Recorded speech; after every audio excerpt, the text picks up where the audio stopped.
Bonsoir, ici Pierre-Luc Pelletier, nouvel animateur de InfoCam. En manchette aujourd'hui, Projection 1635 a un nouveau directeur et leur partenariat avec Desjardins va de bon train. C'est vraiment dans la perspective d'aider le jeune dans son parcours. Le député Mathieu Rivet nous en dit plus sur le projet de rénovation de la piscine du cégep de la Pocatière. Le gouvernement du Québec était déjà présent lorsque le dossier de la piscine coûtait environ 6 millions. Et Sébastien Hudon nous présente ce qu'il y a à voir au Musée régional de l'agriculture et de l'alimentation. On s'attend à ce que cette affluence-là se poursuive au moins jusqu'au mois de décembre.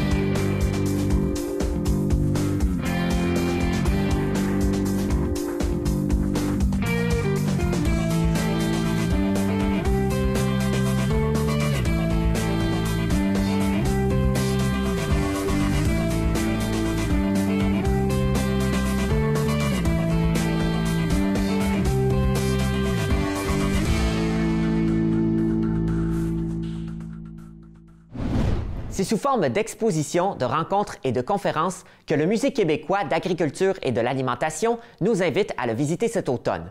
Un reportage de Benoît Meuret. Je suis avec Sébastien Hudon, conservateur aux expositions ici au Musée de l'agriculture et de l'alimentation. Donc, Sébastien, je crois que l'affluence augmente au musée ou à tout de moins se maintient bien? Oui, on a eu un superbe été. Notre 2500e visiteur est venu il y a à peine 2 semaines.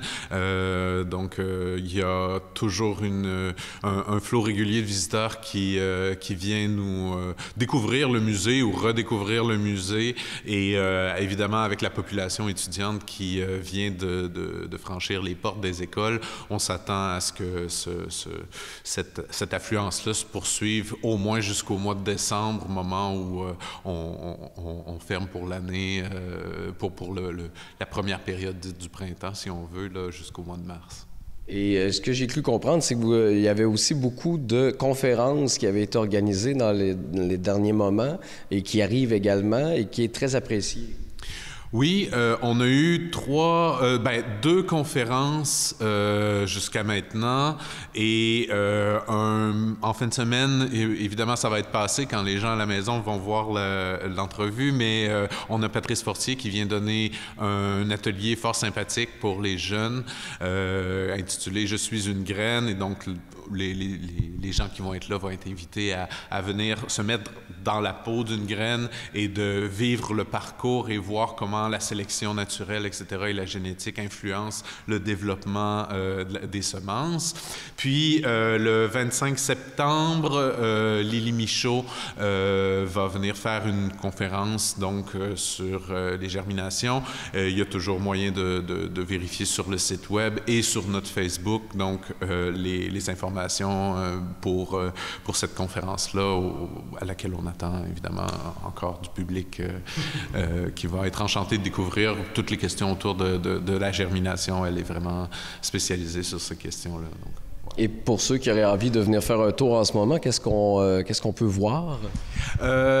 Évidemment, l'exposition de l'été qui se poursuit, puis Splendeur de la germination en 2 salles, une exposition qui marie à la fois le caractère didactique et pédagogique dans une grande salle qui est l'ancienne chapelle, si on veut, du couvent dans lequel on a nos locaux, et l'autre partie, la salle où on est présentement, donc qui est une salle d'art actuel et contemporain où on revisite les questions liées à la représentation en botanique et avec un accent évidemment sur les semences ancestrales et les germinations.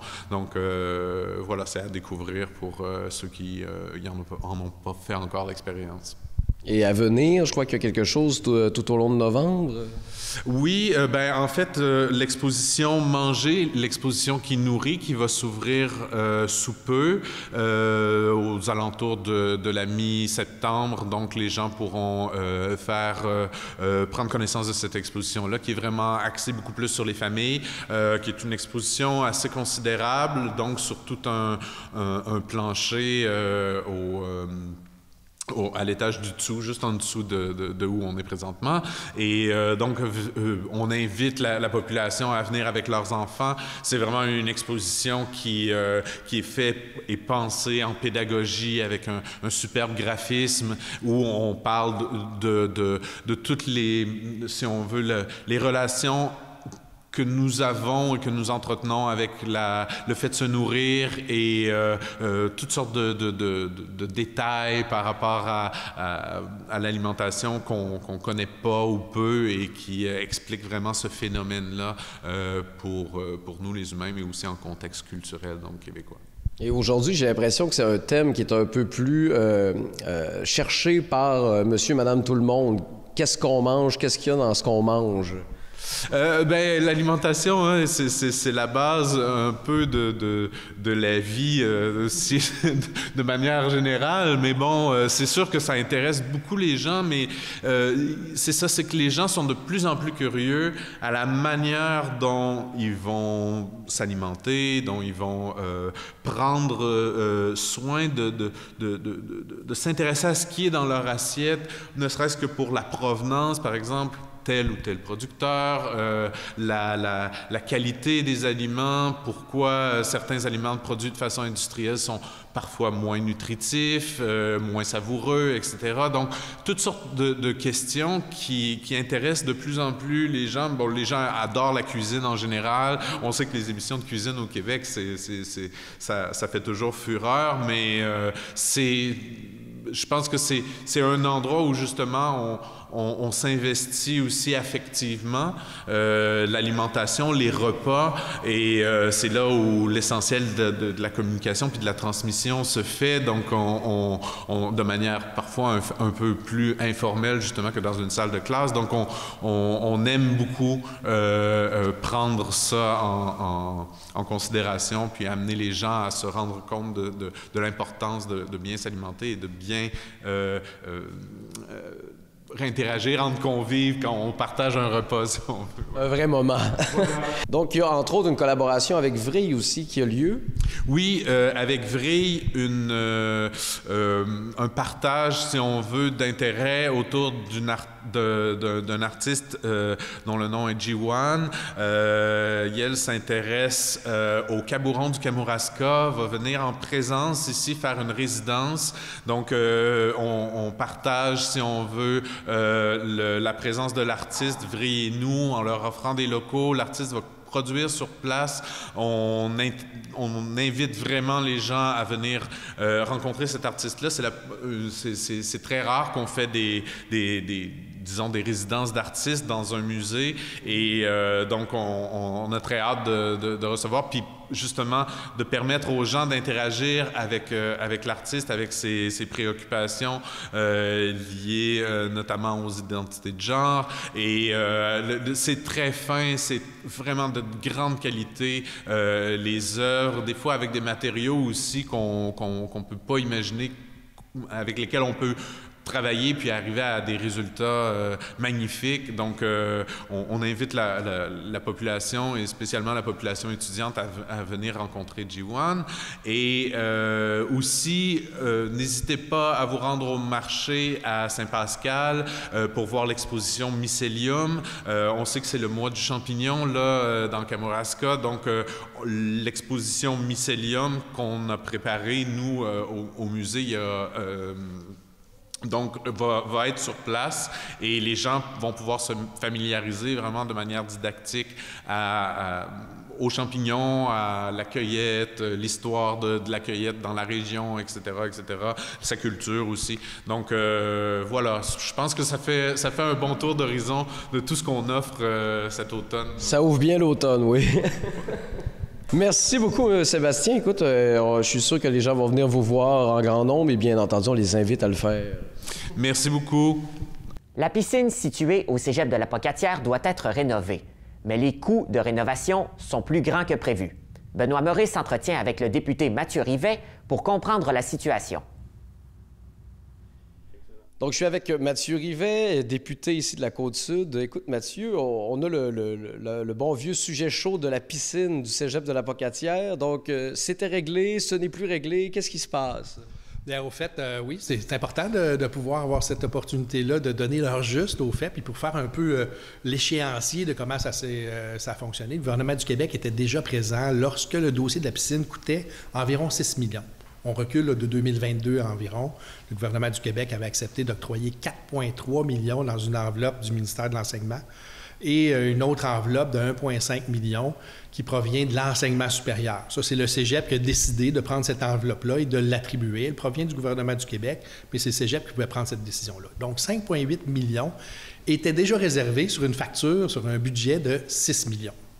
Et là, le début de l'organisation des travaux, les plans se sont effectués et le projet est passé de 6 millions à 12 millions. Je fais des chiffres ronds, là, mais pour que les gens puissent comprendre, c'est franchement environ là, ça qu'on parle. Fait que de doubler le budget nécessaire pour rénover la piscine, ça a donné comme un écho là, au gouvernement du Québec et à ma collègue Pascale Derry de faire « Oh, attention, qu'est-ce qui s'est passé? » Et là, multiplier ce genre de projet-là de la piscine de la Pocatière à presque l'entièreté des projets d'immobilisation et d'infrastructure des cégeps au Québec, ça a donné une explosion des coûts. Puis là, bien que la ministre a voulu, elle s'est même présentée quelques fois ici à la Pocatière, moi, toutes les semaines durant l'année, j'allais la voir. « Salut Pascal, qu'est-ce qui se passe pour le dossier de la piscine de la Pocatière? On va-tu y arriver? Oui, Mathieu. » On avait une volonté claire et affirmée de pouvoir y arriver.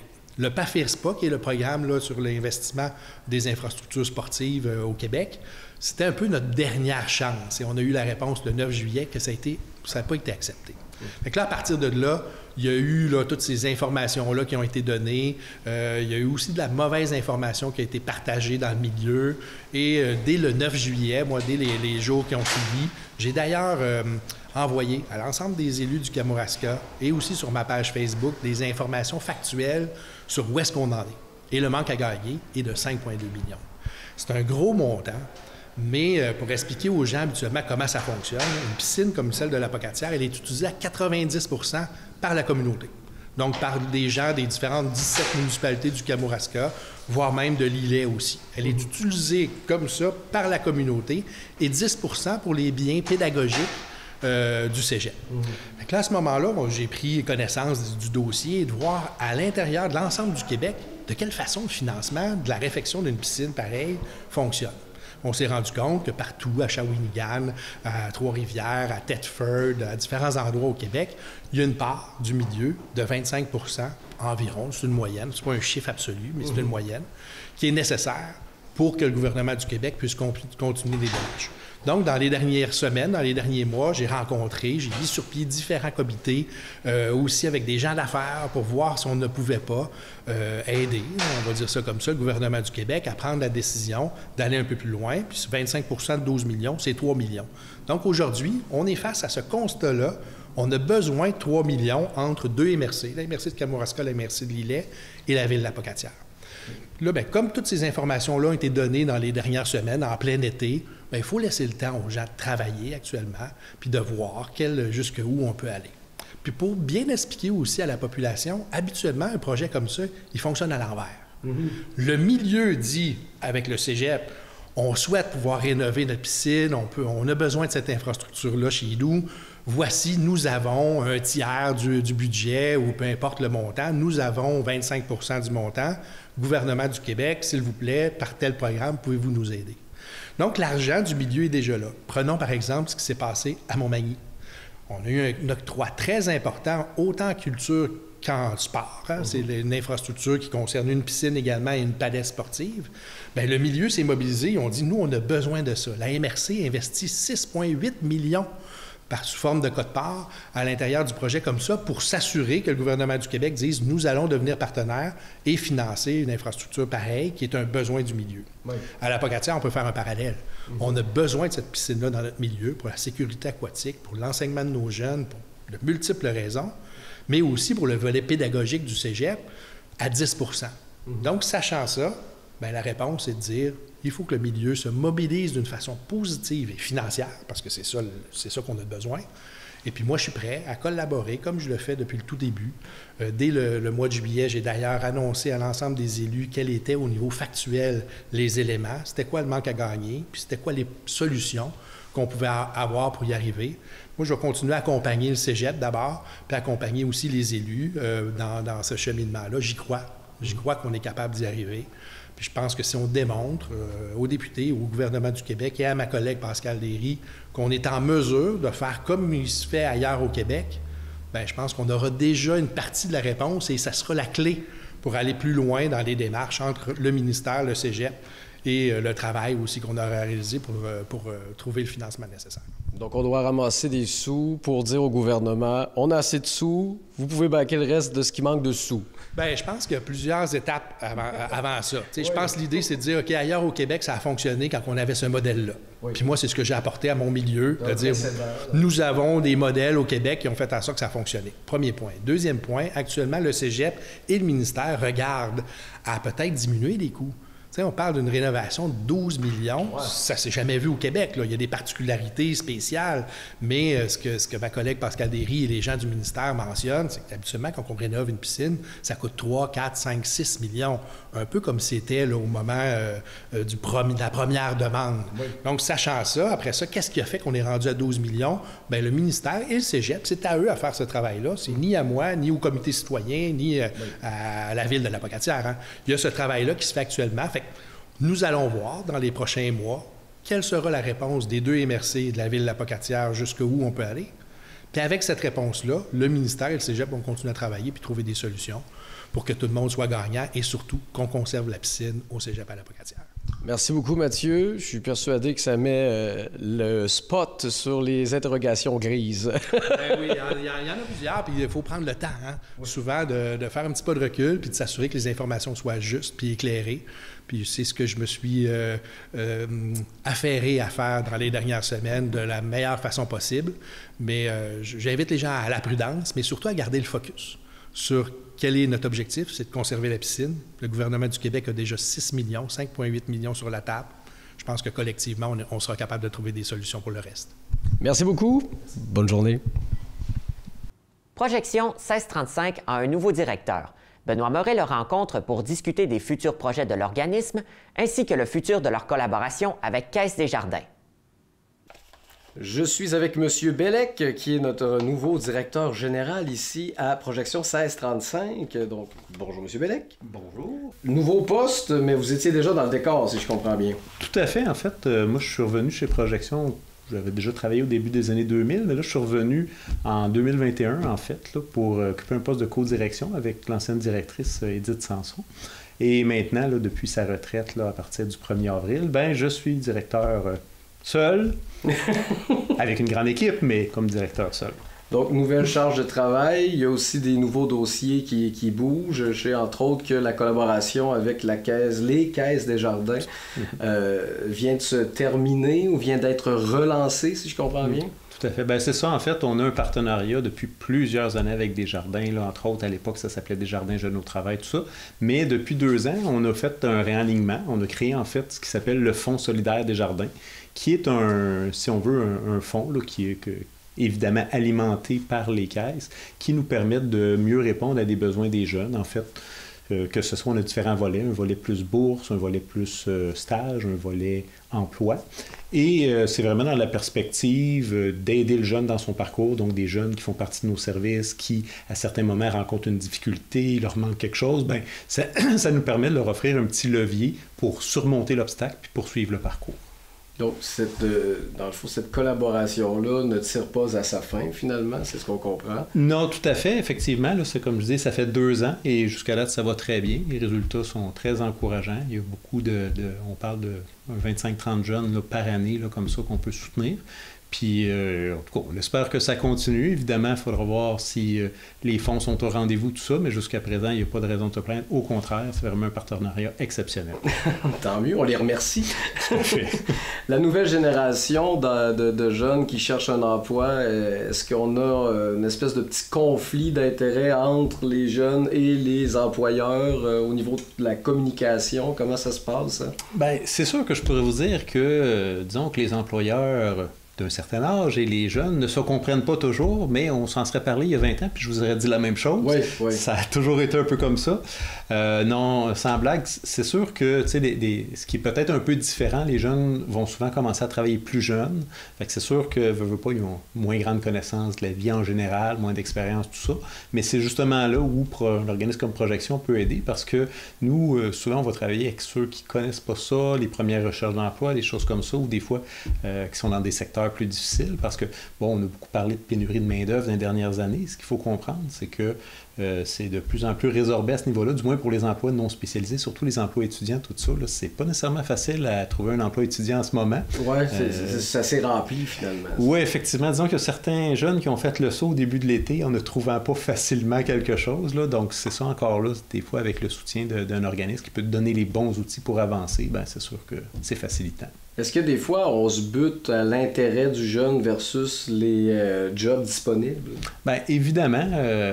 Encore là, ça a toujours été. Mais souvent, c'est une question d'attente, hein, parce qu'on a beaucoup, comme je dis, parlé de pénurie de main-d'œuvre. Donc, à un moment donné, on vient, les jeunes, puis c'est normal, ils viennent dans leur tête, c'est le fun, je vais pouvoir faire ce que je veux, tout ça. Mais je veux pas, quand le marché se resserre, c'est un peu plus difficile. Puis il faut apprendre à être moins sélectif, surtout pour des premiers emplois. On s'entend, tout employeur qui disons que les employeurs aiment bien avoir des gens qui ont un peu d'expérience, des choses comme ça. Fait que c'est sûr que quand on commence, comme on dit, il faut commencer au bas de l'échelle. Exact. Et sinon, il y a également le volet nouveaux arrivages, j'imagine, qui a son propre vocabulaire, entre guillemets. Oui, bien c'est sûr que, bon, on ne se le cachera pas, on le voit partout au Québec, il y a beaucoup plus de personnes immigrantes là, depuis quelques années. Ça amène des enjeux à tous les niveaux. Oui, effectivement, il y a de l'adaptation qui est différente, parce que dans le fond, c'est d'autres cultures, c'est d'autres façons de voir le monde, tout ça. Donc, évidemment, ces personnes-là ont un grand effort à faire pour s'adapter, mais je ne veux pas comme société d'accueil aussi. Puis c'est sûr que dans cette perspective-là, même nous, au quotidien, tout ça, dans nos façons de travailler, tout ça, ça nous demande effectivement de se mettre à jour, d'essayer de mieux comprendre comment l'autre pense pour pouvoir le faire avancer, puis faire découvrir aussi comment ça fonctionne ici. Puis évidemment, créer des rapprochements là, avec les entreprises, parce qu'on sait qu'on a quand même besoin de monde, on a quand même besoin d'eux. Oui. Oui, effectivement, c'est bien qu'il soit là. Tout à fait. Bien, merci beaucoup, monsieur. On se revoit sûrement dans la prochaine année en vous souhaitant le plus de succès possible avec les projections 1635. Bien, merci à vous, au plaisir. C'est tout pour les reportages d'aujourd'hui. Information de dernière minute, pour sa 20e édition, l'événement Porte ouverte Mangeons local a rassemblé près de 36 000 visiteurs sur des fermes à travers tout le Québec. Au Bas-Saint-Laurent, la ferme Pacama à Saint-Jean-de-Dieu était la seule entreprise hôte dans notre région. Environ 900 visiteurs ont défilé toute la journée. L'entreprise est une ferme laitière et bovine avec environ 350 brebis et 70 vaches en lactation. Le public et les producteurs du coin sont donc conviés à poursuivre le mouvement Mangeons local. C'est tout pour les actualités de cette semaine. Ici Pierre-Luc Pelletier et à la semaine prochaine.